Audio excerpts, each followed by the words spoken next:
Bonjour ou bonsoir chers frères et sœurs, tout dépend à l'heure à laquelle vous allez regarder cette vidéo. Donc nous allons faire l'enseignement sur la première épître aux Corinthiens au chapitre 14. Donc je vous invite avec moi à faire la lecture à partir du verset 1.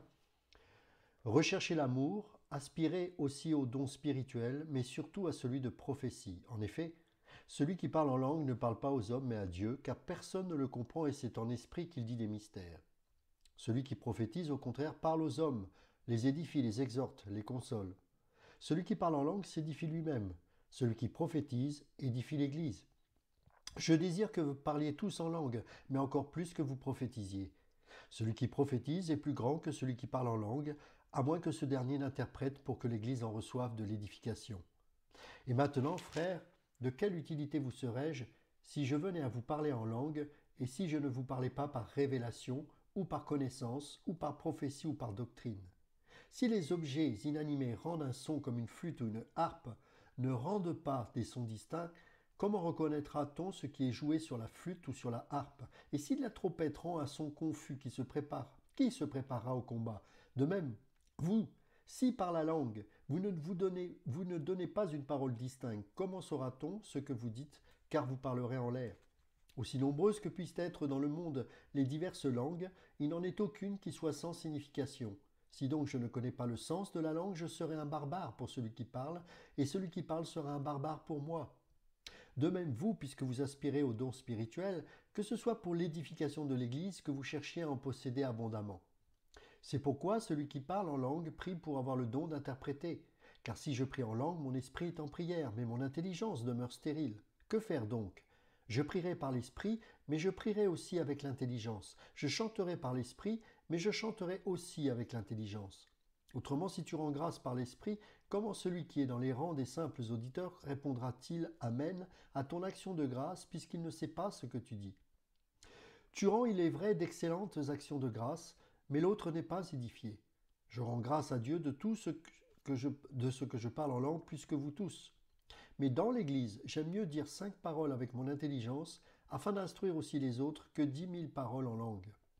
Frères, ne soyez pas des enfants sous le rapport du jugement, mais pour la méchanceté, soyez des enfants, et à l'égard du jugement, soyez des hommes faits. Il est écrit dans la loi, c'est par des hommes d'une autre langue et par des lèvres d'étrangers que je parlerai à ce peuple. Et ils ne m'écouteront pas même ainsi, dit le Seigneur. Par conséquent, les langues sont un signe non pour les croyants, mais pour les non-croyants. La prophétie, au contraire, est un signe, non pour les non-croyants, mais pour les croyants. Si donc dans une assemblée de l'Église entière tous parlent en langue, et qu'il entre de simples auditeurs ou des non-croyants, ne diront-ils pas que vous êtes fous? Mais si tous prophétisent, et qu'il entre un non-croyant ou un simple auditeur, il est convaincu par tous, il est jugé par tous, les secrets de son cœur sont dévoilés de telle sorte que tombant sur sa face, il adorera Dieu et publiera que Dieu est réellement au milieu de vous. Que faire donc, frères, lorsque vous vous assemblez? Les uns ou les autres parmi vous ont-ils un cantique, une instruction, une révélation, une langue, une interprétation? Que tout se fasse pour l'édification. En est-il qui parle en langue? Que 2 ou 3 au plus parlent, chacun à son tour, et que quelqu'un interprète. S'il n'y a point d'interprète, qu'on se taise dans l'Église et qu'on parle à soi-même et à Dieu. Pour ce qui est des prophètes, que 2 ou 3 parlent et que les autres jugent. Et si un autre qui est assis a une révélation, que le premier se taise. Car vous pouvez tous prophétiser successivement, afin que tous soient instruits et que tous soient exhortés.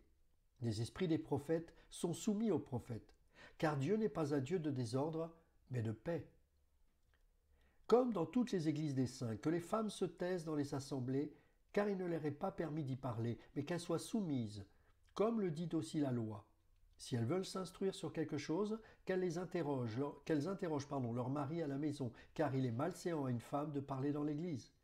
Est-ce de chez vous que la parole de Dieu est sortie, ou est-ce à vous seul qu'elle est parvenue? Si quelqu'un croit être prophète ou spirituel, qu'il reconnaisse que ce que je vous écris est un commandement du Seigneur. Et si quelqu'un l'ignore, qu'il l'ignore. Ainsi donc, frères, aspirez au don de prophétie et n'empêchez pas de parler en langue. Mais que tout se fasse avec bienséance et ordre. Alors après avoir présenté l'amour comme la voie la plus excellente, au-dessus de tous les ministères, de tous les dons, Paul confronte directement et avec force les Corinthiens à leur péché contre l'amour, attribuable à leur mauvaise compréhension et à leur mauvaise utilisation du don des langues. En effet, les croyants de Corinthe abusent tellement de ce don qu'ils rivalisent avec Babel en matière de confusion. Et l'apôtre consacre tout un chapitre à ce problème qui illustre si bien leur manquement. La pratique des déclarations extatiques est chose courante dans la religion gréco-romaine du temps de Paul, y compris celle bien sûr que l'on trouve à Corinthe. Les adeptes d'un dieu dansent et boivent jusqu'à ce qu'ils atteignent un état de frénésie tel qu'ils deviennent demi-conscients ou même inconscients. Une expérience, ce qu'ils considèrent comme la forme la plus élevée de communion avec le divin. Ils créent que dans un tel état d'ivresse, leur esprit quitte leur corps et entre directement en communion avec leur Dieu ou leur Dieu au pluriel. Une pratique à laquelle Paul fait allusion dans Éphésiens chapitre 5, verset 18. Rappelez-vous lorsqu'il écrit « Ne vous enivrez pas de vin, c'est de la débauche ». On va le lire. Éphésiens chapitre 5, verset 18. Voilà. Ne vous enivrez pas de vin, c'est de la débauche, mais soyez au contraire remplis de l'esprit, entretenez-vous par des psaumes, par des hymnes et par des cantiques, etc. etc. Donc il fait allusion justement à toutes ces mauvaises pratiques extatiques qui poussent à la débauche, à l'orgie, l'excès de vin, etc. Et les paroles prononcées durant ces expériences extatiques, dans ces religions dites à mystère, passent souvent pour être déclarations faites dans le langage de Dieu. Les termes qui sont utilisés pour parler en langue, lolen glossei ou glossaïs, langue, que Paul utilise plusieurs fois dans le chapitre 14, sont couramment utilisés à cette époque pour décrire ces déclarations extatiques païennes, justement. Les Grecs utilisent aussi le terme éros, bien que cela veuille signifier, en tout cas veuille plutôt décrire une expérience sexuelle, eh bien, ils l'utilisent aussi, les Grecs, pour désigner toute activité ou tout sentiment fortement sensuel. Ainsi, ces expériences, y compris cette forme hérétique du parler en langue, va toucher les émotions, les sens, et on y trouvera les mêmes sensations que l'acte sexuel en lui-même. Dans l'église de Corinthe, une bonne partie du parler en langue a pris la forme et la saveur justement de ces extases païennes. N'oubliez pas que beaucoup ont eu cet arrière-plan et sont sortis de ces religions à mystère. Mais parce qu'ils sont charnels, ils ont gardé cette forme d'extatique. Voyez-vous, c'est ce qu'on malheureusement peut très souvent retrouver dans l'église charismatique, où on voit que les gens perdent le contrôle d'eux-mêmes et tombent dans une forme d'extase. Certains vont même utiliser le mot ivresse, etc. Et c'est ce que Paul va dénoncer dans l'église de Corinthe. Et aujourd'hui, malheureusement, nous retrouvons les mêmes caractéristiques des Corinthes. Et dans ces mouvements-là, très souvent, il faut le reconnaître, les expériences de vin nouveau, etc., nous y trouvons aussi des gens qui malheureusement tombent dans la luxure et le péché.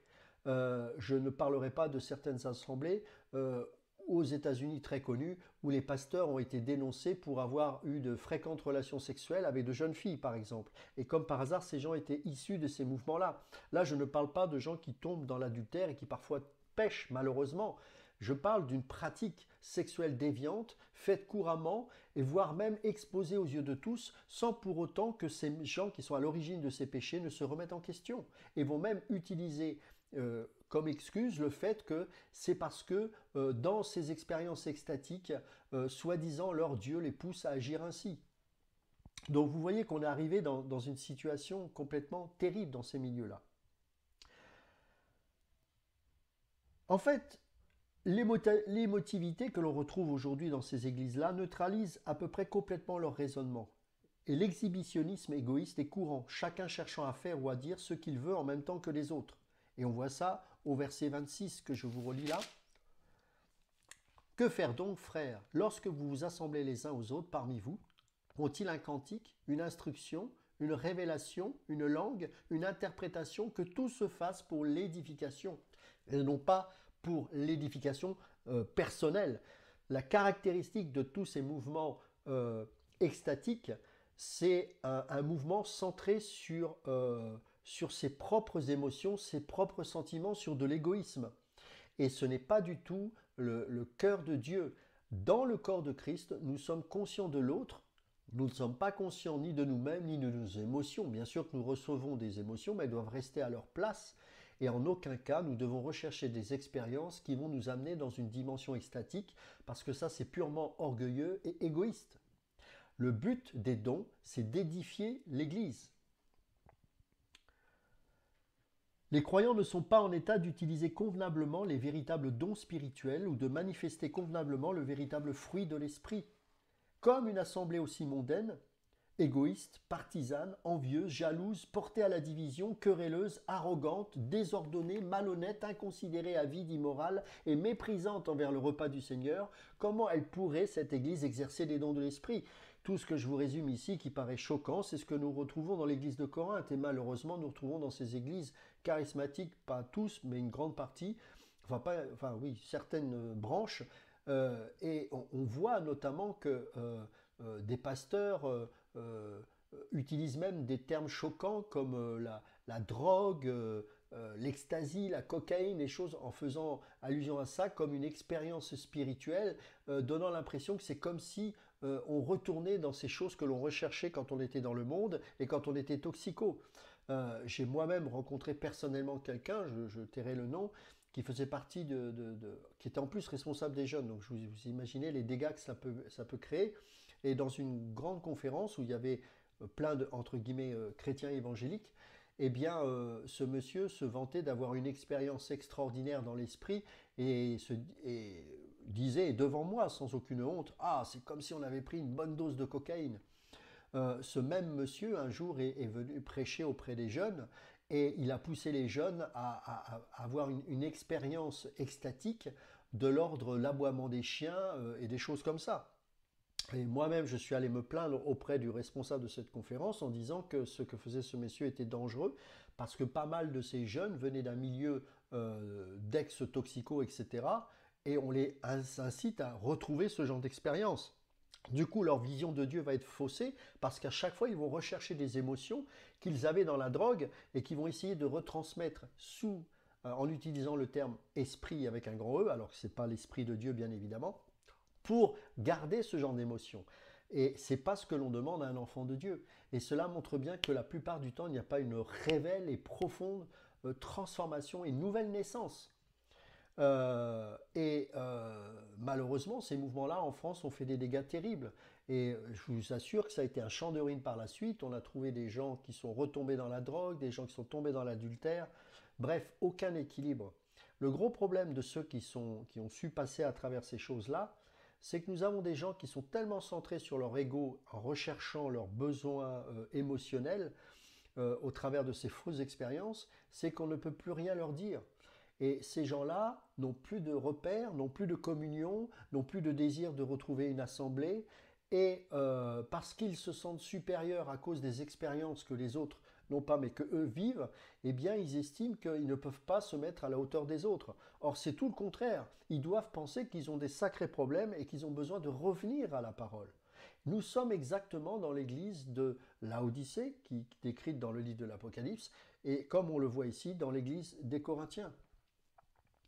Et donc en fait, c'est une toile de fond qui est décrite ici, que Paul, et sur cette toile de fond-là, que l'on retrouve malheureusement encore, j'insiste, dans les églises modernes, que Paul enseigne trois vérités fondamentales sur le don des langues. Ces trois vérités-là sont fondamentales au sujet des langues qu'il aborde dans ce chapitre. Tout d'abord, que son importance est moindre que celle de la prophétie. Vous pourrez lire du verset 1 au verset 19. C'est un signe pour les incrédules, verset 20 au verset 25. Et on doit l'utiliser avec méthode et dans l'ordre, versets 26 à 40. Alors dans la première section, l'apôtre donne trois raisons pour lesquelles le don des langues est moins important que celui de la prophétie. La prophétie édifie toute l'assemblée. Les langues sont incompréhensibles et l'effet des langues est émotionnel plutôt que rationnel. Alors, du verset 1 à 5, il est bien précisé que la prophétie édifie toute l'assemblée.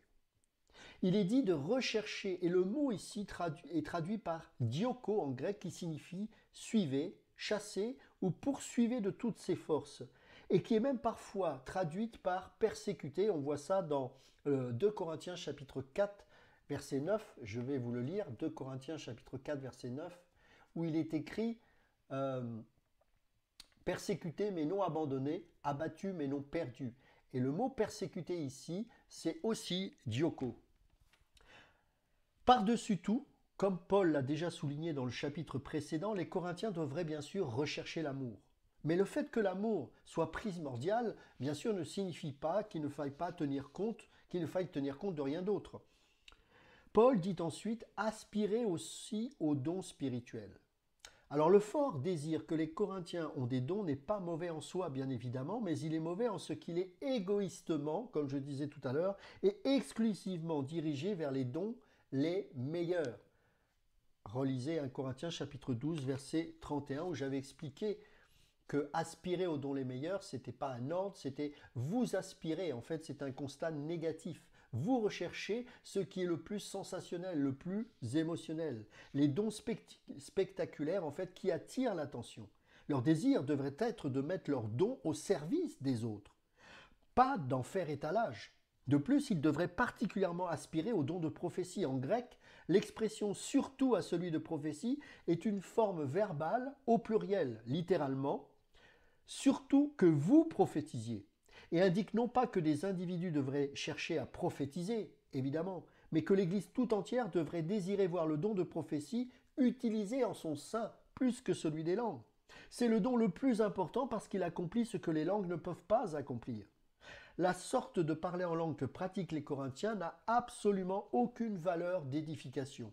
Elle ne parle pas aux hommes, elle ne peut ni les instruire, ni les exhorter, et elle ne parle qu'à Dieu, entre guillemets. Cependant, il faudrait avoir une meilleure traduction, car ce serait plutôt à un Dieu qu'il est dit. Le grec n'a pas d'article défini, et de telles constructions sont souvent traduites avec un article indéfini. Voir par exemple dans Actes chapitre 17, verset 23, où on trouve la même forme du mot théo, Dieu, mais là utilisé par à un Dieu inconnu. Donc le traducteur va mettre à un Dieu inconnu. Et donc c'est plutôt cela qu'il aurait fallu traduire, plutôt que ne parle qu'à Dieu, mais ne parle qu'à un Dieu. La traduction ici par un Dieu est étayée par le fait que nulle part dans la Bible ne rapporte que des croyants aient parlé à Dieu dans autre chose qu'un langage clair et intelligible. La définition même d'une langue, c'est qu'elle puisse être comprise par celui qui l'écoute. Même dans la prière sacerdotale de Jésus, qui est la prière modèle dans Jean chapitre 17, dans laquelle le Fils ouvre son cœur au Père, eh bien, où la divinité communique avec la divinité, le langage est remarquablement simple et clair. Jésus nous a en effet mis en garde contre la multiplication de vaines paroles, comme les païens qui s'imaginent qu'à force de paroles, ils seront exaucés. On voit ça dans Matthieu chapitre 6, verset 7. Cela inclut les répétitions et le charabia inintelligible du parler en langue des païens, dans lesquels certains sont dénués de sens et sont répétés maintes et maintes fois. La prière instructive que Jésus leur a donnée en exemple, et qui est souvent appelée le Notre Père, est un modèle de simplicité et de clarté. Et heureusement. Les chrétiens charnels de Corinthe, cependant, s'intéressent beaucoup plus à la complexité qu'à la simplicité, et on le voit aussi également aujourd'hui, au mystérieux qu'à ce qui édifie. Peu leur importe que personne ne comprend, ou littéralement n'entend. Ils recherchent l'excitation et la satisfaction que leur apporte l'énonciation du mystère en esprit. Tous les mouvements de rire, de tremblement, de toutes ces choses sont des termes, sont des choses qui sont arrivées dans le entre guillemets christianisme, parce que comme les gens n'étaient plus centrés sur la parole de Dieu, se sont mis à rechercher des sensations en eux-mêmes. Et ce qu'ils appellent l'esprit, ce sont tout simplement des transes qui n'ont rien à voir avec le Saint-Esprit. Peu leur importe que ces mystères n'ont aucun sens. Ce qui compte, c'est l'expérience, c'est l'émotion. Les mystères dont Paul parle ici sont de la sorte qu'on trouve dans les religions un mystère des païens, desquels nombre de Corinthiens, comme je disais tout à l'heure, sont sortis. Et contrairement aux mystères de l'Évangile, qui sont des révélations de choses jusque-là cachées, relisez à cet effet Matthieu chapitre 13 verset 11 ou Éphésiens chapitre 3 verset 9, les mystères païens, à la différence, eux, restent intentionnellement mystérieux. Ça reste des mystères. Et même celui qui manifeste ce mystère est incapable de comprendre son propre mystère. Ce sont des vérités et des principes que conséquemment, seule l'élite privilégiée peut comprendre. Et encore, l'esprit duquel Paul parle, évidemment ici n'est pas le Saint-Esprit comme le croient certains interprètes, mais l'esprit de la personne elle-même, comme l'indique le locatif en grec et le fait que nos Bibles justement écrivent esprit en minuscule, revérifié, mais pas en majuscule. Paul n'encourage pas le parler en langue, il caractérise simplement l'inutilité des efforts pour le contrefaire. La prophétie édifie, encourage par l'exhortation et rassure par la consolation. Les dons spirituels sont accordés pour accomplir quelque chose de spirituel et de pratique et doivent toujours profiter aux autres, croyants ou non. Celui qui parle en langue s'édifie lui-même. Paul ici ne donne pas une signification et une définition du parler en langue qui sert à ce que l'on soit édifié soi-même. J'ai quand même du mal à comprendre comment intellectuellement des gens puissent être autant de mauvaise foi pour interpréter ça. Ici, on voit que Paul est sarcastique, comme il l'est à plusieurs reprises dans l'épître aux Corinthiens. Relisez à cet effet 1 Corinthiens chapitre 4, versets 8 à 10, qui atteint son paroxysme au chapitre 14, verset 36, où il dit « Est-ce de chez vous que la parole de Dieu est sortie ?» Donc là, ici, c'est un reproche qu'il leur fait, sous forme sarcastique, en disant « Celui qui parle en langue s'édifie lui-même ». Donc ce n'est pas le but. Donc que les gens comprennent que ça veut dire s'édifier, eh bien soi-même, comprennent exactement le contraire, l'inverse de ce que Paul voudrait dire. Je pense que même un païen qui a un minimum d'études et qui, même sans études, mais peut correctement lire un texte, peut comprendre le sens de cette phrase. Puisque même les véritables langues doivent être interprétées pour être comprises, elles ne peuvent donc pas, sans interprétation, édifier qui que ce soit, y compris la personne qui parle. Elles ne peuvent donc pas être données par Dieu pour le culte privé, comme le prétendent nombre de pentecôtistes et de charismatiques. Paul parle ici de la prétendue valeur que les Corinthiens attribuent à leur prétendu parler en langue. La satisfaction que ressentent nombre de ces croyants dans leur déformation du don des langues est de la suffisance, qui vient d'un sentiment engendré par l'orgueil et non par l'édification spirituelle. Par contre, celui qui prophétise, lui, il édifie l'Église. Paul dit que les dons servent à exercer un ministère pour Dieu. Ils servent à exercer un ministère envers les autres, pour la gloire de Dieu. 1 Corinthiens chapitre 12 verset 7, et il est écrit « À chacun la manifestation de l'Esprit est donnée pour l'utilité commune ». Beaucoup se demandent pourquoi Paul dit ensuite « Je désire que vous parliez tous en langue ». Il vient de mettre les Corinthiens en garde contre l'abus qu'ils font du don des langues et il commence un chapitre dans lequel il va leur en démontrer l'infériorité relative. Mais Paul souhaite ici l'impossible pour souligner ce qu'il dit.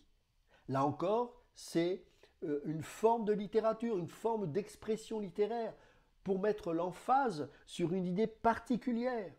Il sait que les chrétiens n'ont pas tous les mêmes dons. Tous ont-ils le don des miracles? Tous parlent-ils en langue? Tous interprètent-ils dans 1 Corinthiens chapitre 12 verset 30? Sous-entendu là encore, non. Donc il ne peut pas se contredire. L'apôtre ne se croit certainement pas plus sage que le Saint-Esprit qui opère toutes ces choses, les distribuant à chacun en particulier comme il veut. 1 Corinthiens chapitre 12 verset 11. Vouloir vraiment que tous les croyants de Corinthe parlent en langue serait prétendre faire mieux que la sagesse du Saint-Esprit. Paul souligne simplement le fait qu'il ne méprise aucunement le véritable parler en langue, la manifestation véritable de ce qui vient de Dieu. Ce qu'il dit, c'est, je paraphrase, « Si le Saint-Esprit devait décider de vous donner à chacun le don des langues, je n'aurais certainement aucune objection. » Voilà ce que cela veut dire. Mais Paul ajoute, « Je désire encore plus que vous prophétisiez. » Il sait que cela aussi est impossible, pour la même raison qu'il est impossible que tous aient le don des langues. Son point, c'est que s'ils insistent pour réclamer à grands cris le même don, il vaut mieux que ce soit celui de prophétie. Voilà ce que ça veut dire. Non seulement ce don est-il supérieur à celui des langues pour l'édification de l'Église, mais c'est un don qui va durer longtemps. Paul sait que le Seigneur va utiliser bien après la disparition de celui des langues le don de prophétie. Il est utile pour la compréhension de ce passage de savoir qu'en grec, le mot langue est au singulier dans les versets 2 et dans les versets 4.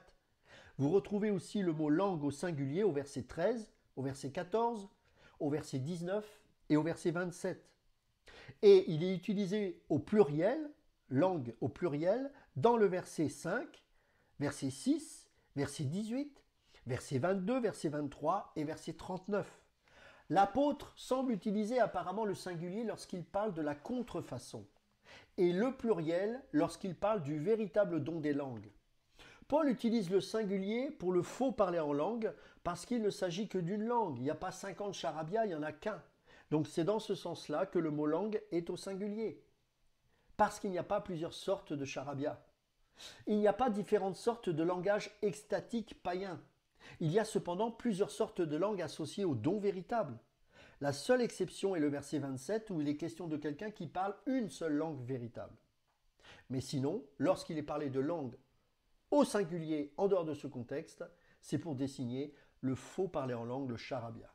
Quoi qu'il en soit, même un croyant qui a le véritable don des langues ne doit jamais l'utiliser, à moins qu'il n'interprète ce qu'il dit. Il faut que lui ou quelqu'un d'autre, verset 28, interprète. Pourquoi ? Tout simplement pour que l'Église en reçoive de l'édification. En grec, c'est une proposition explicative de but. Le but du don des langues n'est atteint que lorsqu'il est exercé et interprété publiquement pour l'édification de toute l'assemblée. Alors, au verset 6 jusqu'au verset 12, nous allons parler de ces langues incompréhensibles.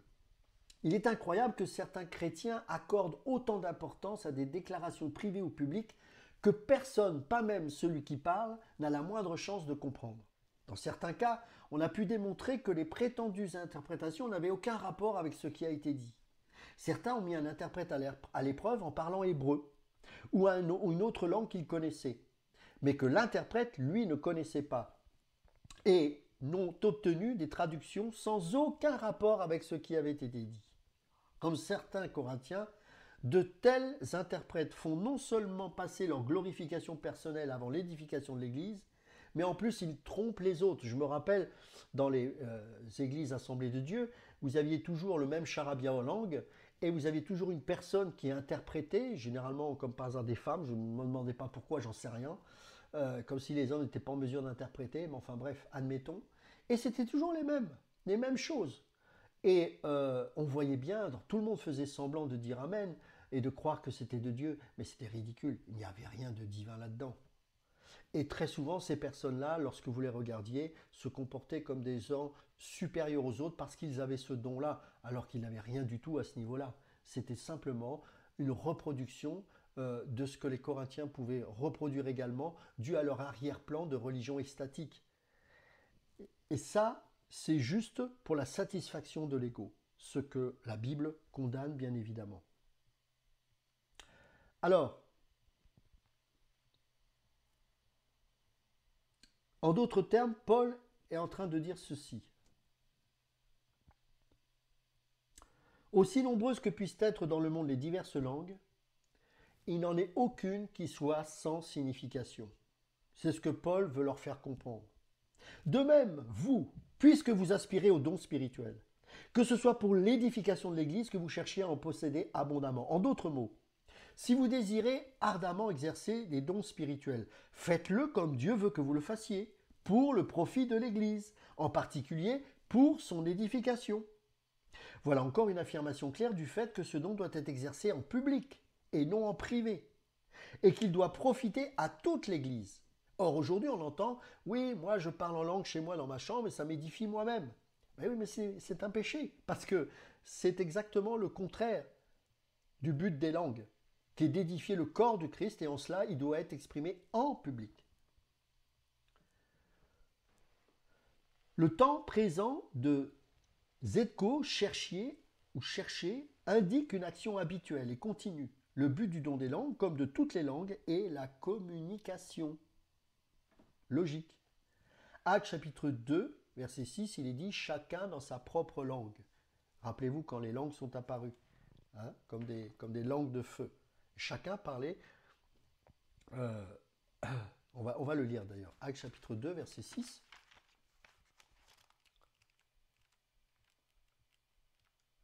Actes chapitre 2, verset 6.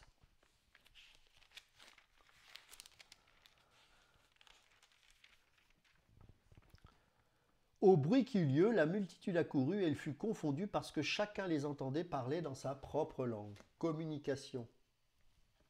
Alors, du verset 13 au verset 19, on y voit que l'effet des langues est émotionnel plutôt que spirituel. Dans cette section, Paul continue à parler de la contrefaçon des langues et parle encore sarcastiquement. Cela est indiqué par le fait que, premièrement, il utilise le mot singulier langue. Rappelez-vous ce que je viens de dire précédemment, qui désigne le faux don excepté dans le verset 27. Où il est question de quelqu'un qui parle à une occasion. Deuxièmement, ce qu'il dit ici ne s'applique pas pour la majeure partie au don véritable des langues. Si Paul ne parlait pas sarcastiquement du don contrefait, il demanderait aux Corinthiens de rechercher le véritable don d'interprétation. Il a déjà indiqué clairement que le Saint-Esprit distribue souverainement les dons, à chacun en particulier comme il le veut. 1 Corinthiens chapitre 12 verset 11. Nous n'avons pas à rechercher les dons, mais simplement à les recevoir et à les utiliser judicieusement de manière pertinente pour l'édification du corps de Christ. Paul reproche sarcastiquement aux croyants charnels leur immaturité. Verset 20. Frères, ne soyez pas des enfants sous le rapport du jugement. Il leur dit en fait, quand vous baragouinez dans vos pseudo-langues inintelligibles, vous pourriez au moins demander à un Dieu un moyen d'en faire profiter l'Église. Comme vous les exercez maintenant, ces langues sont païennes et inutiles. Car si je prie en pseudo-langue, mon esprit, mon souffle est en prière, mais mon intelligence demeure stérile. Vous voyez, tout ça, c'est incroyable quand même que les pentecôtistes prennent ça comme un encouragement à l'interpréter au premier degré, alors c'est sarcastique et c'est un reproche qu'il leur fait. Ce n'est pas un encouragement, bien au contraire. Dans les rites païens que les Corinthiens connaissent fort bien, parler un langage extatique est considéré comme une communion d'esprit à esprit avec les dieux. L'expérience vise à contourner l'esprit et la compréhension normale. Comme nous l'avons déjà fait remarquer, les mystères devaient rester mystérieux. Paul utilise peut-être ici pneuma, qui peut être traduit par esprit, vent ou souffle, dans ce dernier sens. Dans ce passage, il nous semble tout à fait impossible qu'ici le mot esprit désigne le Saint-Esprit, comme le croient certains charismatiques, à savoir son esprit qui se manifeste dans notre esprit. Le Saint-Esprit habite en chaque croyant. Mais si Paul parle du Saint-Esprit en relation avec l'expression « mon esprit », alors grammaticalement et théologiquement, il parle aussi du Saint-Esprit en relation avec l'expression « mon intelligence ». Le Saint-Esprit ne pourrait donc pas prier pour quelqu'un sans utiliser son intelligence. Et Paul ne dit certainement pas que l'intelligence du Saint-Esprit peut parfois être stérile. Il faut que l'apôtre parle là entièrement de lui-même, et ce de façon hypothétique. Si je devais, bien que je sois un apôtre, je paraphrase, débiter le charabia que beaucoup d'entre vous débitent, mon intelligence n'y prendrait aucune part. Je parlerais en l'air, c'est ça qu'il veut dire. Ce que je dirais, serait aussi dépourvu de sens que les extases dont vous étiez témoins dans vos temples païens. Je répète cette paraphrase pour qu'on puisse comprendre le sens de ce que Paul voulait dire. Si je devais, bien que je sois un apôtre, débiter le charabia que certains d'entre vous débitent, mon intelligence n'y prendrait aucune part. Je parlerais en l'air. Ce que je dirais serait aussi dépourvu de sens que les extases dont vous étiez témoins dans vos temples païens. Alors que Dieu utilise toujours notre intelligence et que celle-ci n'est en aucune manière doit être stérile. Donc c'est un reproche. Que faire donc ? La réponse est qu'il n'y a aucune place pour les prières extatiques qui ne veulent rien dire. La prière et le chant doivent être faits par l'esprit, mais aussi avec l'intelligence. Il est évident que l'édification ne peut se faire sans l'intelligence. La spiritualité exige plus que l'action de l'intelligence, mais elle n'existe pas sans elle. Vous pourrez lire Romains chapitre 12, versets 1 et 2, Éphésiens chapitre 4, verset 23, ou encore Colossiens chapitre 3, verset 10. L'Écriture, et certainement les écrits de Paul, n'élèvent pas l'ignorance. En citant Deutéronome chapitre 6, verset 5, Jésus a amplifié l'ordre de l'Ancien Testament en disant « Tu aimeras le Seigneur ton Dieu de tout ton cœur, de toute ton âme et de toute ta pensée. » Matthieu chapitre 22, verset 37. Pensée, intelligence.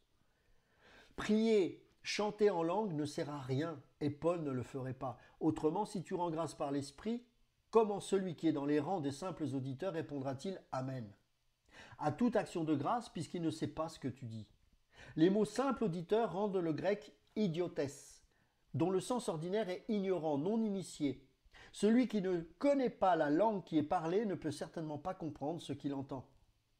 Au cas où les Corinthiens, après avoir lu ceci, penseraient que Paul ne reconnaît plus le véritable don des langues, il leur dit « Je rends grâce à Dieu de ce que je parle en langue plus que vous tous. » Donc il montre clairement qu'il ne condamne nullement, bien évidemment, le véritable parler en langue, le véritable don des langues, ni ne critique envieusement un don qu'il ne possède pas lui-même. Ici, Paul utilise langue au pluriel. Il ne parle plus hypothétiquement. Voir le verset 6, 11, 14 et 15. Et il ne parle plus de la contrefaçon à ce moment-là. Il a plus d'expérience du don des langues qu'aucun des Corinthiens lorsqu'il dit vous tous. Nous pouvons être assurés qu'il n'utilise pas le don de façon déformée ou pour sa satisfaction personnelle. Il l'utilise peut-être comme à la Pentecôte pour apporter un message surnaturel à ceux que Dieu veut atteindre et comme un signe miraculeux qui authentifie l'Évangile et son autorité apostolique. Pour une période donnée, le don des langues a une place bien à lui en tant que don miraculeux de confirmation auprès des incrédules et en tant que don d'édification par le biais de l'interprétation. Mais dans l'Église, poursuit Paul, j'aime mieux dire 5 paroles avec mon intelligence afin d'instruire aussi les autres que 10 000 paroles en langue, utilisant encore une fois là ici le mot singulier pour bien désigner le charabia païen. Il affirme que des paroles en nombre incalculable dans une langue incompréhensible n'ont pas leur place dans l'Église et y sont inutiles. Il vaut mieux dire 5 mots compréhensibles. Puisque Paul sait que le don des langues cessera quelques années après la rédaction de cet épître, il n'y donne pas d'instruction pour l'utilisation du don des langues dans l'Église d'aujourd'hui.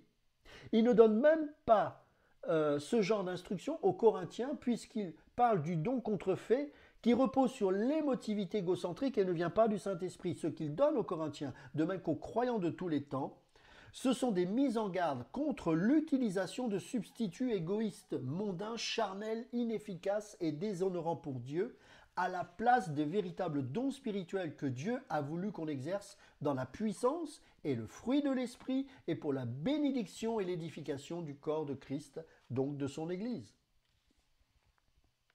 Le but est l'exercice du don des langues. Verset 20 jusqu'au verset 28. Dans ce passage, Paul revoit d'abord le but premier du don des langues, puis donne la marche à suivre pour sa bonne utilisation. L'apôtre vient juste de montrer que même le véritable don des langues est inférieur à la prophétie et à l'enseignement parce qu'il n'a pas été donné premièrement pour l'édification de l'Église, bien que son message puisse édifier lorsqu'il est suivi de sa traduction ou de son interprétation. Il est donc vrai, techniquement parlant, que le don d'interprétation distingue de celui des langues est le don qui édifie. Plus tôt dans sa lettre, Paul a montré clairement que le parler en langue n'est pas une preuve du baptême du Saint-Esprit.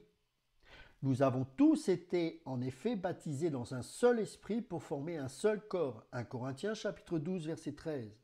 Tout chrétien a été baptisé du Saint-Esprit, mais tout chrétien n'a pas reçu le don des langues. 1 Corinthiens chapitre 12 verset 30. En commençant à expliquer du verset 20 à 25 le véritable but du don des langues, Paul appelle les Corinthiens à être des hommes faits à l'égard du jugement. C'est leur immaturité sous le rapport de l'amour et leur attitude charnelle qui crée les problèmes théologiques, spirituels et moraux, y compris leur mauvaise utilisation et leur contrefaçon des dons. Avant de pouvoir comprendre ce que l'apôtre veut leur dire, il faut qu'ils ne soient plus des enfants sous le rapport du jugement. Paul ajoute que pour la méchanceté, les Corinthiens sont loin d'être des enfants, ça c'est sûr. Ils sont bien avancés dans toutes sortes de péchés. Ils manifestent à peu près toutes les œuvres de la chair et presque rien du fruit de l'esprit.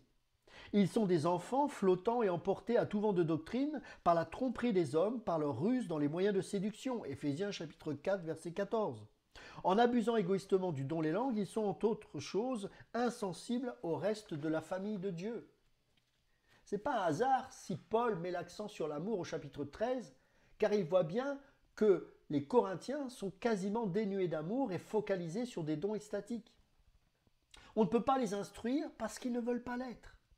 Il ne s'intéresse qu'à l'utilisation de moyens spirituels et des frères et sœurs dans la foi pour arriver d'une manière ou d'une autre à leur fin.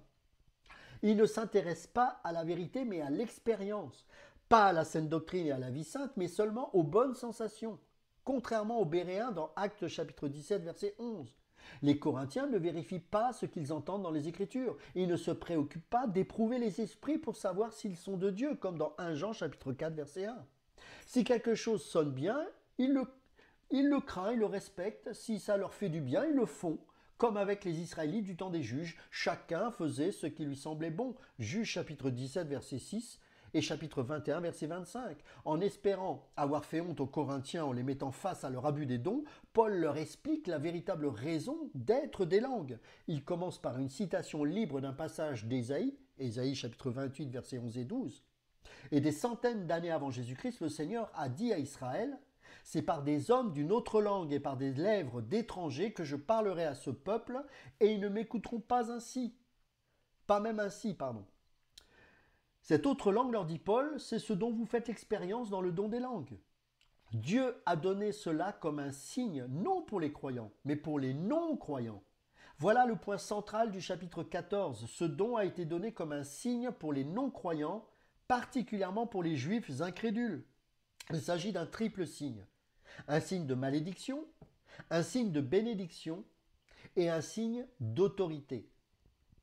Alors un signe de malédiction.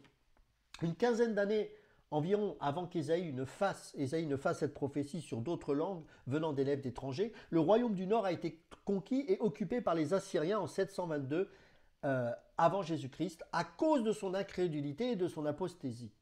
Le prophète a ensuite averti le royaume du Sud, Juda, que la même chose lui arriverait aux mains des Babyloniens.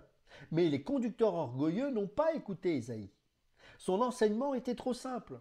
Il leur parlait, disait-il, comme s'ils étaient encore des bébés, des enfants qui viennent d'être sevrés, qui viennent de quitter la mamelle. Ils enseignaient comme à des enfants qui sont à la maternelle, précepte sur précepte, précepte sur précepte, règle sur règle, règle sur règle. Ésaïe chapitre 28, versets 9 et 10. Environ 800 ans avant Ésaïe, Dieu a averti Israël en disant « L'Éternel fera partir de loin des extrémités de la terre une nation qui fondra sur toi d'un vol d'aigle, une nation dont tu n'entendras point la langue. » Deutéronome chapitre 28, verset 49. La langue étrange des conquérants serait un signe de jugement de Dieu. Environ 100 ans après Ésaïe, le Seigneur a averti Israël par Jérémie. « Voici, je fais venir de loin une nation contre vous, maison d'Israël, une nation dont tu ne connais pas la langue et dont tu ne comprendras pas les paroles. » Jérémie chapitre 5 verset 15. Le signe du jugement serait une langue qu'ils ne comprendraient pas. Lorsque les apôtres ont parlé à la Pentecôte et ont été entendus par les Juifs des différentes origines dans leur langue à chacun, Actes chapitre 2 verset 7 à 11, ces Juifs auraient dû savoir que le jugement de Dieu était imminent. Son jugement était tombé sur une Israël rebelle, puis sur une Juda rebelle. À combien plus forte raison allait-il tomber sur ceux de son peuple qui avaient maintenant crucifié le Fils de Dieu? Ce jugement, on le sait, tombera en 70 après Jésus-Christ, lorsque Jérusalem sera complètement détruite par les troupes du général, plus tard empereur romain Titus. Plus d'1 million de Juifs seront massacrés et des millions d'autres faits prisonniers. Le temple sera pillé, profané, puis entièrement détruit, et le reste de la ville sera rasé par le feu. Un historien affirme que Jérusalem n'eut pas d'histoire pendant 60 ans. Tout comme Jésus l'avait prédit en pleurant sur la ville, « Ils te détruiront, toi et tes enfants, au milieu de toi, et ils ne laisseront pas en toi pierre sur pierre, parce que tu n'as pas connu le temps où tu as été visité. » Luc chapitre 19, verset 44. Vous pourrez lire aussi le chapitre 21, versets 20 à 24. Après la destruction de Jérusalem et surtout du temple, le parler en langue n'aura plus besoin d'être. Le jugement dont il était un signe sera venu. Après la manifestation des langues, à la Pentecôte, par implication, Pierre rappelle le jugement à ses auditeurs en disant, je cite, « Que toute la maison d'Israël sache donc avec certitude que Dieu a fait Seigneur et Christ ce Jésus que vous avez crucifié. » Actes chapitre 2, verset 36, voire aussi les versets 22 et 23. C'est aussi un signe de bénédiction. Le deuxième signe est une conséquence du premier. Le don des langues est un signe que Dieu n'agira plus au travers d'une seule nation, ne favorisera plus un seul peuple. L'Église de Jésus-Christ est pour tous les peuples de toutes les nations, une Église dans laquelle il y a beaucoup de langues, mais aucune barrière. Il n'y a plus ni juif, ni grec, il n'y a plus ni esclave, ni libre, il n'y a plus ni homme, ni femme, car vous êtes tous un en Jésus-Christ. Galates chapitre 3, verset 28. Avec beaucoup de compassion et de tristesse pour ses compatriotes juifs, Paul écrira aux Romains « Mais par leur chute, le salut est devenu accessible aux païens afin qu'ils soient excités à la jalousie. » Mais il continue avec une note remplie d'espoir. « Or, si leur chute a été la richesse du monde et leur amoindrissement la richesse des païens, combien plus en sera-t-il ainsi lorsqu'ils se convertiront ?» Quelques versets plus loin, il explique plus clairement « Car je ne veux pas, frères, que vous ignorez ce mystère, afin que vous ne regardiez point comme sages. Une partie d'Israël est tombée dans l'endurcissement, jusqu'à ce que la totalité des païens soit entrée, et ainsi tout Israël sera sauvé, ainsi selon ce qu'il est écrit. » Verset 25 et verset 26. Le chemin du royaume sera toujours ouvert aux Juifs individuellement, car l'endurcissement n'est que partiel, et un jour, la nation d'Israël reviendra tout entière à son Seigneur. Le signe des langues s'est répété lorsque les païens sont entrés dans l'Église, comme le rapporte Actes chapitre 10, versets 44 à 46. Un signe d'autorité. Ceux qui ont prêché le jugement et les promesses sont des apôtres et des prophètes, dont l'autorité est identifiée par des signes, des prodiges et des miracles. 2 Corinthiens chapitre 2, verset 12. Vous pourrez lire aussi Romains chapitre 15, verset 19. Un des 3 signes d'authentification était le don des langues que Paul exerçait plus que vous tous, dit-il dans 1 Corinthiens chapitre 14, verset 18. Comme signe, le but du don des langues disparaîtra en même temps que ce qu'il indique. Quand on se rend quelque part en voiture, on peut voir plusieurs bandes kilométriques. D'abord une peut-être à 200 km de sa destination, puis une autre à 100, et encore une autre après 50. Et ensuite, elles ne sont plus nécessaires, elles n'ont plus de raison d'être parce qu'on a atteint et dépassé ce qu'elles désignaient. C'est exactement le cas du don des langues. Lui ne désignait qu'un seul moment de l'histoire et aujourd'hui, cela fait longtemps qu'on a dépassé ce moment. Après la destruction de Jérusalem en l'an 70, il n'y aura plus de raison d'être pour le don-signe des langues parce que ce qu'il désignait aura été atteint et dépassé.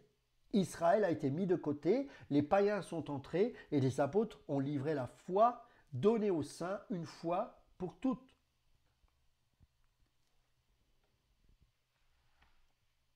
Mais la prophétie, continue Paul, est au contraire un signe, non pour les non-croyants, mais pour les croyants.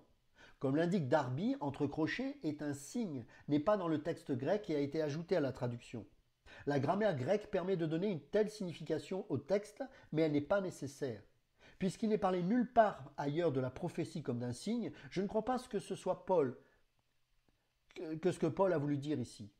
Il ne dit pas que la prophétie est un signe pour les croyants de la façon dont les langues en sont pour les non-croyants. La prophétie est pour les croyants et n'est pas un signe qui désigne quelque chose d'autre. Elle l'édifie en elle-même. Versets 4 et verset 31. La fonction limitée du véritable don des langues se voit dans le fait que même au moment où il a été donné dans l'histoire, il peut être mal utilisé et devenir un obstacle à l'adoration et à l'évangélisation.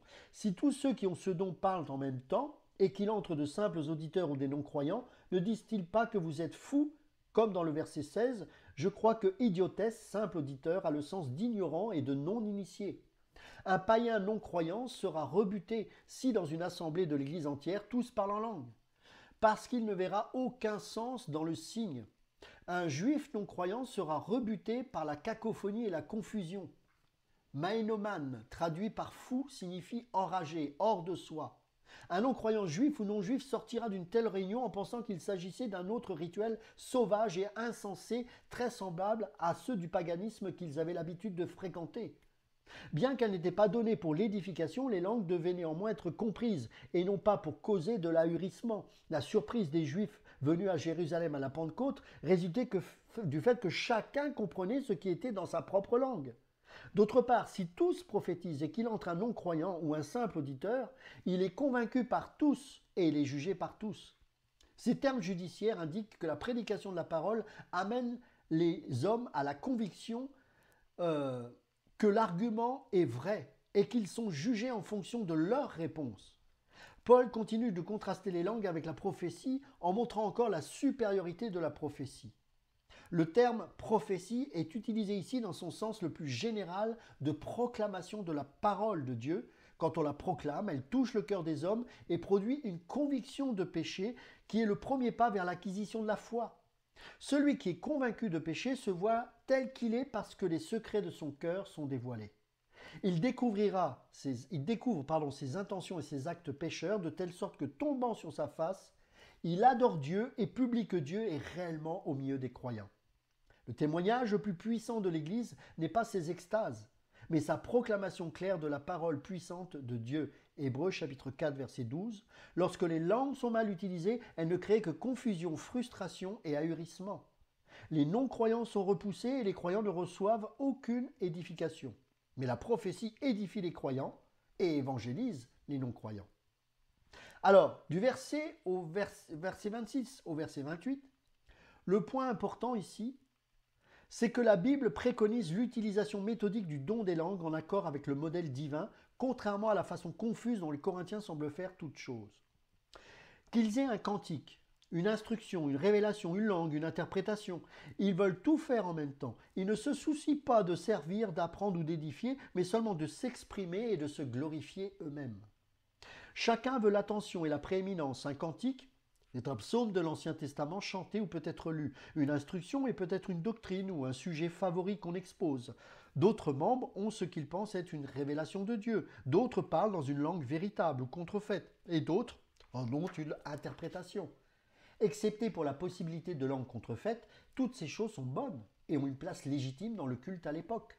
Le problème, c'est que les Corinthiens parlent tous en même temps. Personne n'est prêt à écouter, excepté quelques visiteurs ahuris que ceux qui croient certainement qu'ils sont au milieu des fous. Voir à cet effet le verset 23. Personne ne profite d'une telle confusion. Cette confusion et ce désordre, c'est ce qui fera dire à Paul que tout se fasse pour l'édification. Oikodomé, traduit par édification, signifie littéralement construction d'une maison. Figurativement, cela désigne la croissance, l'amélioration, la finition.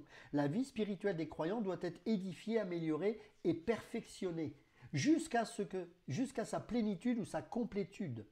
La responsabilité première des croyants les uns envers les autres est bien sûr, j'insiste encore là-dessus, de s'édifier mutuellement.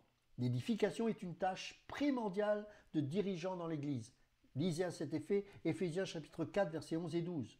Mais c'est aussi la responsabilité de tous les autres chrétiens. Chaque croyant est appelé à édifier les autres. C'est pourquoi exhortez-vous réciproquement et édifiez-vous les uns les autres comme en réalité vous le faites. 1 Thessaloniciens chapitre 5 verset 11. Que chacun de vous plaise au prochain par ce qui est bien, en vue de l'édification, car Christ n'a pas cherché ce qui lui plaisait. Romains chapitre 15 versets 2 et 3. Jésus est venu non pour être servi, mais pour servir et donner sa vie pour la rançon de beaucoup. Matthieu chapitre 20 verset 28. Notre Seigneur n'a pas recherché ce qui lui profitait, mais ce qui profitait à ceux qu'il est venu sauver.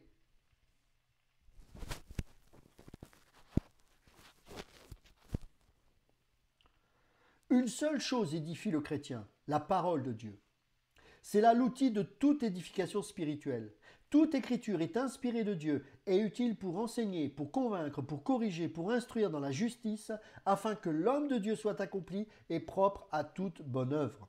2 Timothée chapitre 3 versets 16 et 17. C'est là l'outil que tout croyant devrait maîtriser. Alors, ensuite, il va parler des règles pour l'exercice du don des langues. Dans les versets 27 et 28, Paul donne 4 règles à suivre dans l'exercice du don des langues. Premièrement, que 2 ou 3 au plus parlent. Deuxièmement, qu'ils parlent chacun à son tour. Troisièmement, que ce qu'ils disent soit interprété. Et quatrièmement, qu'ils se taisent si personne ne peut interpréter.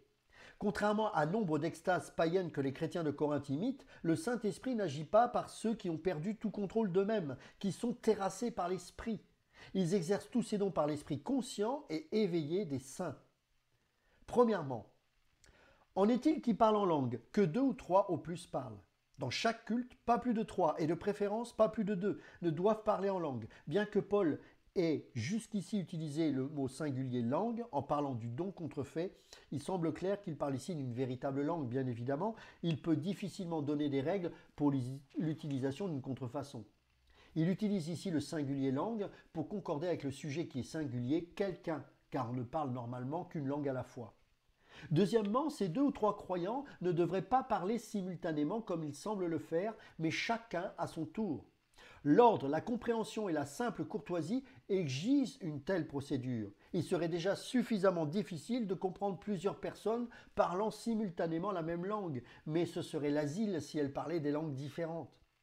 Ce qu'on reproche le plus au mouvement charismatique actuel, c'est l'habitude qu'ont ces adeptes de parler, prier et chanter tous en même temps, nul ne portant attention à ce que les autres font ou disent. C'est chacun pour soi, tout comme à Corinthe, et en violation claire avec le commandement de Paul de parler chacun à son tour. On le voit d'ailleurs quand vous priez avec des pentecôtistes, il y a certaines branches où quand un prie, tout le monde prie en même temps.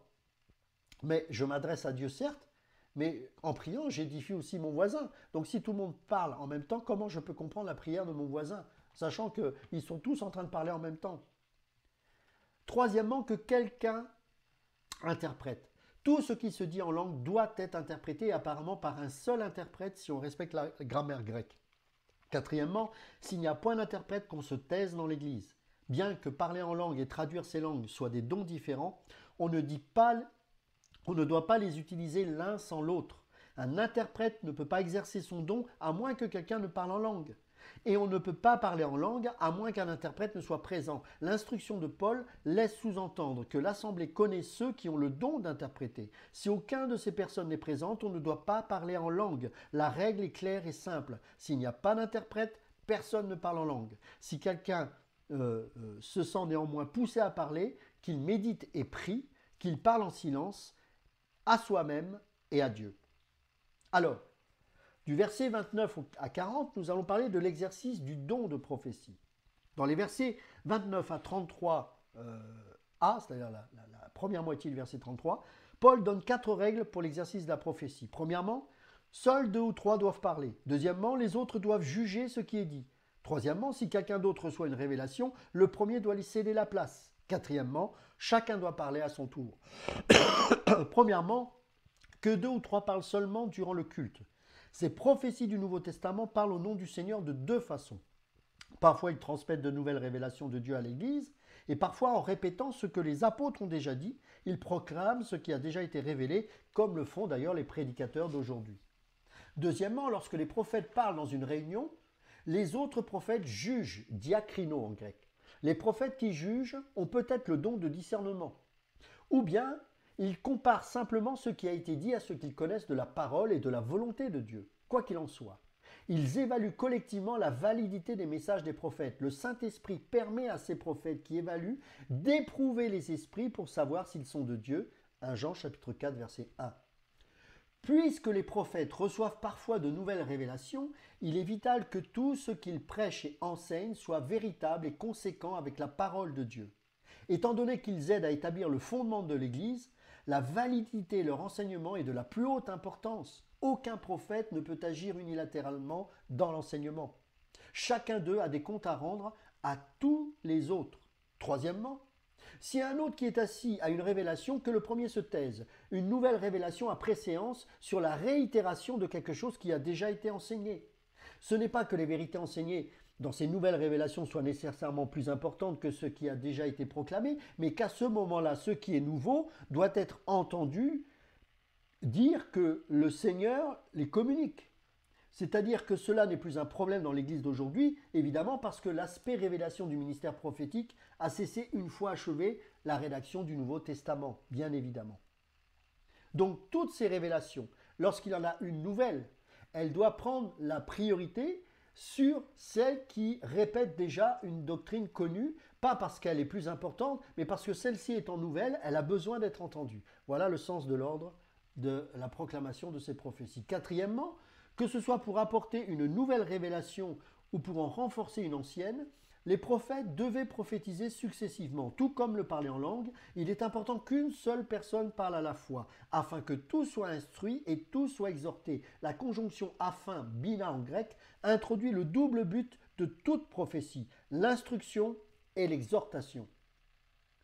Paul renforce le principe selon lequel les prophéties doivent juger les messages les uns des autres. Verset 29.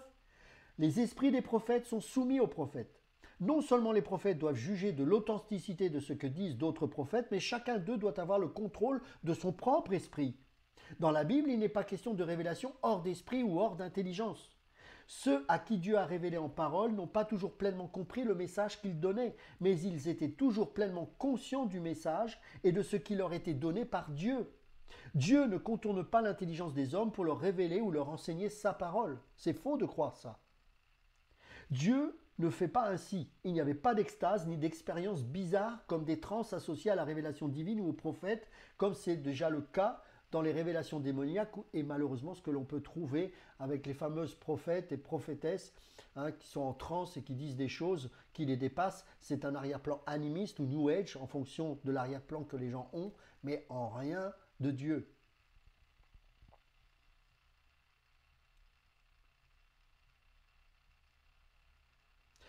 C'était là un test clair pour distinguer l'œuvre du Saint-Esprit de l'œuvre des démons, et cela laisse entendre que les Corinthiens, malheureusement, ont de la difficulté à faire la distinction.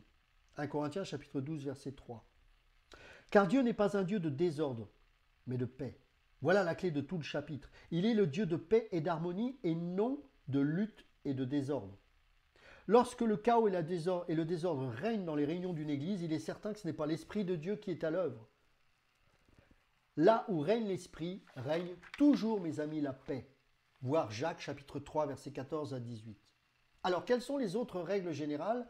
On y voit cela du verset 33, la deuxième partie, jusqu'au verset 38. En disant dans toutes les églises des saints, Paul insiste sur le fait que le principe selon lequel les femmes ne doivent pas prendre la parole dans l'église n'est pas local, ni géographique, ni culturel, mais universel, puisqu'il dit dans toutes les églises des saints. Bien que cela implique et inclut le parler en langue, le contexte ici renvoie à la prophétie. Les femmes ne devaient pas exercer de tels ministères. Les femmes qui participent aux expressions de soi chaotiques que Paul vient de condamner non seulement ajoutent à la confusion, mais n'auraient d'ailleurs même pas dû prendre la parole. Dans l'ordre de Dieu pour l'Église, il faut que les femmes soient soumises, comme le dit aussi la loi. Donc ce n'est pas une question culturelle, puisqu'il indique aussi la loi. Ce principe a été premièrement enseigné dans l'Ancien Testament, mais il est réaffirmé dans le Nouveau Testament. En accord avec ce principe, aucune femme ne prend la parole dans une synagogue. Un des principes de la création, de même qu'une des principales conséquences de la chute, est la soumission de la femme. Genèse chapitre 3 verset 16. Paul reflète explicitement ce principe lorsqu'il dit que la femme écoute l'instruction en silence avec une entière soumission. Je ne permets pas à la femme d'enseigner ni de prendre de l'autorité sur l'homme, mais elle doit demeurer dans le silence. 1 Timothée chapitre 2 versets 11 et 12. L'argument de Paul ne repose pas sur des critères culturels, mais sur deux faits historiques fondamentaux. Premièrement, Adam a été formé le premier, Ève ensuite.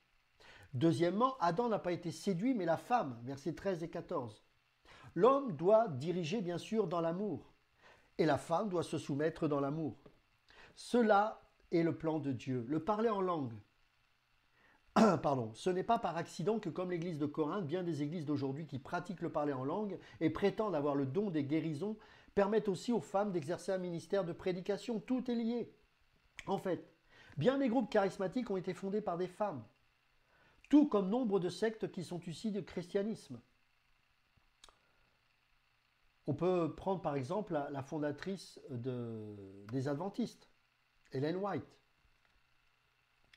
Quand les femmes usurpent le rôle que Dieu a dévolu à l'homme, elles tombent inévitablement dans d'autres pratiques et tromperies non bibliques. Les femmes peuvent être des enseignantes et des dirigeantes très douées, bien évidemment, mais ces dons ne doivent pas être exercés sur les hommes dans l'Église, parce que ce sont des ministères d'autorité. Or, l'autorité incombe à l'homme. Et ce n'est pas parce que l'homme a fait n'importe quoi qu'on doit changer l'ordre des choses. Dieu a établi un ordre dans sa création, un ordre qui reflète sa propre nature et devrait donc refléter son Église. Lorsqu'on néglige une partie quelconque de cet ordre établi par Dieu, son Église est affaiblie et il est déshonoré. Tout comme l'Esprit de Dieu ne peut avoir le contrôle là où règne la confusion et le désordre, il ne peut avoir le contrôle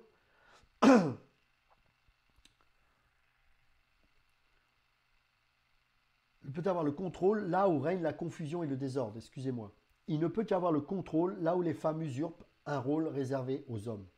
Il est malséant, en grec c'est aïskros, honteux, disgracieux à une femme de parler dans l'Église. Cette affirmation ne laisse aucun doute sur ce que Paul veut dire. Si elles veulent s'instruire sur quelque chose, qu'elles interrogent leur mari à la maison. Cette affirmation sous-entend que certaines femmes ne respectent pas l'ordre établi en posant des questions durant le culte.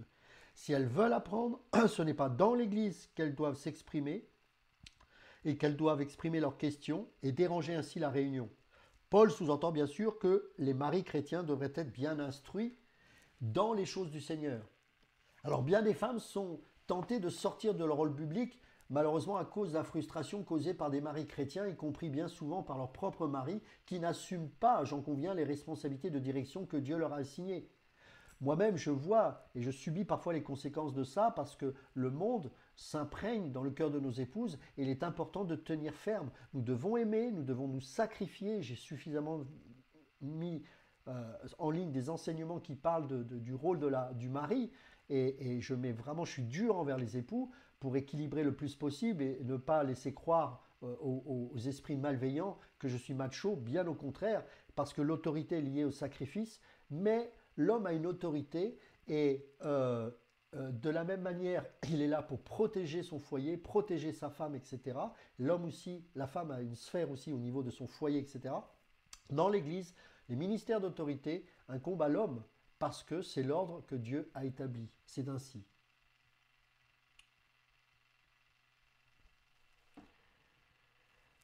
Dieu a établi l'ordre qui convient pour les relations homme-femme dans l'Église et on ne doit sous aucun prétexte transgresser. Lorsqu'une femme assume le rôle qu'un homme néglige, elle ne fait que compliquer la situation.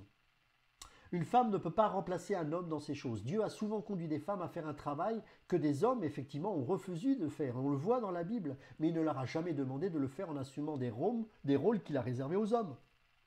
Il y a des Déborah qui ont été établis par la défaillance des hommes et notamment de Barak. Il y a des moments dans des réunions et des études bibliques aussi impromptues où il est tout à fait correct pour des hommes et des femmes de discuter ensemble des choses de la parole en échangeant questions et réflexions, bien évidemment. Mais lorsque l'Église se rassemble comme une entité pour adorer le Seigneur, ses critères sont clairs. Les rôles de direction sont réservés aux hommes. Paul a des limites et des préjugés qu'il reconnaît librement. Il n'est pas un homme parfait, on le voit ça dans les versets 37 et 38. Mais lorsqu'il parle pour Dieu, ce qu'il dit n'est pas entaché par ses préjugés culturels ou personnels. Ainsi, lorsqu'il parle de la soumission des femmes dans l'Église, ce n'est pas à cause de son origine juive ou pour se conformer à quelque machisme personnel, bien évidemment. Il enseigne cette vérité parce qu'elle a lui-même apprise du Seigneur. Paul ne prétend pas à l'omniscience, mais il prétend sans équivoque que tout ce qu'il enseigne sur Dieu, sur son évangile et sur son Église est l'enseignement même de Dieu, un commandement, comme il le dit, du Seigneur. Peu importe leur position, leur formation, leur expérience, leur expertise ou leur talent, les chrétiens qui rejettent l'enseignement de Paul rejettent l'enseignement de Dieu et doivent eux-mêmes être rejetés comme enseignants ou dirigeants de son Église.